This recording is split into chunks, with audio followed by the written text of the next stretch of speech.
Nerd morning, everyone. My name is Jeremy, and today we are going to be talking about the book RWBY Fairy Tales of Remnant. This was such a fantastic book, and it really hits all of my nerd points in a really fantastic way. People who know me know I studied the humanities when I went to university, and so things like classic fairy tales are things that I find to be extremely fascinating, and I absolutely love them. So going into a book that is essentially the fairy tales of a fantasy world, I thought was super interesting, and going through that was awesome. Also, people who know me as well know that I am a super big fan of the show RWBY. I think that their Funko Pops are fun. I enjoy their manga and their novels, and I also have enjoyed their comic books. I just really love diving into this world, and it's been a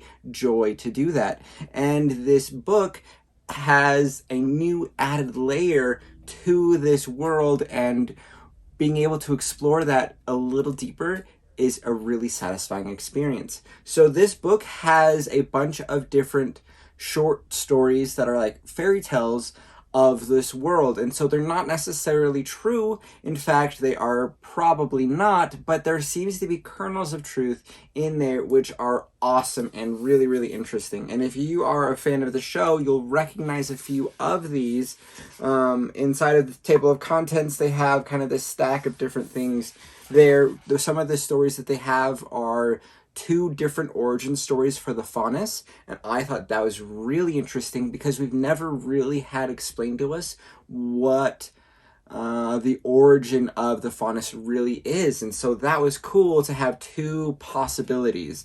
Also, we have stories like The Two Brothers, which is a story of the divinities of this universe, and we get to learn a little bit more about them as we had in the show. Also, there was like the story of the girl in the tower, which is something that we know when we watch the show, and it's told in a little bit of a different light, and that was really, really interesting.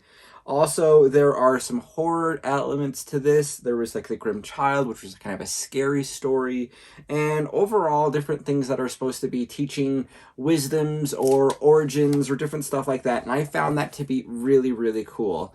Also, if you know about Professor Ozpin, he's a big character in the series, and there's a lot of little hints and things about him and his history in this, which were really, really fun and satisfying.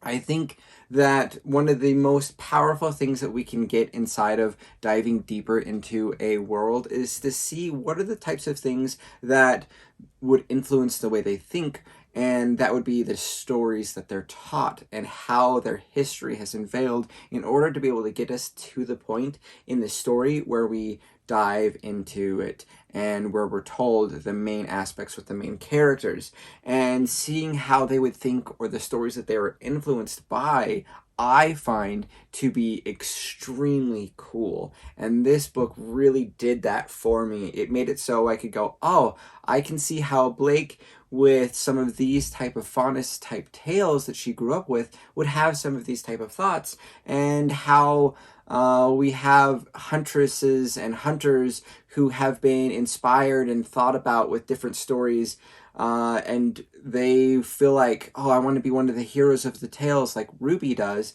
Well, what tales are those? Well, these are these ones, and that's really cool to see how those types of things link up, and it adds a new layer to the world and to the character. And if you're a fan of RWBY, or just are interested in a unique version of different fairy tales, that's something you're into as well, this book is totally for you. I highly recommend it. I thought it was fun, it was playful, it was interesting, and it was pretty well written, and I was very well pleased by that. Also, the illustration, the art inside of this, all of the different pages have kind of this art that they have inside of the borders, and then there are different pieces of art throughout, and each of the different intros of the different stories come with a beautiful art piece in the beginning of that story as well. And that really adds to the value of the print book. It's a beautiful, beautiful book. Also, there are like audio editions,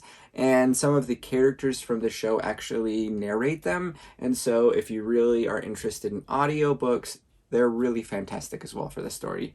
So that's kind of my review.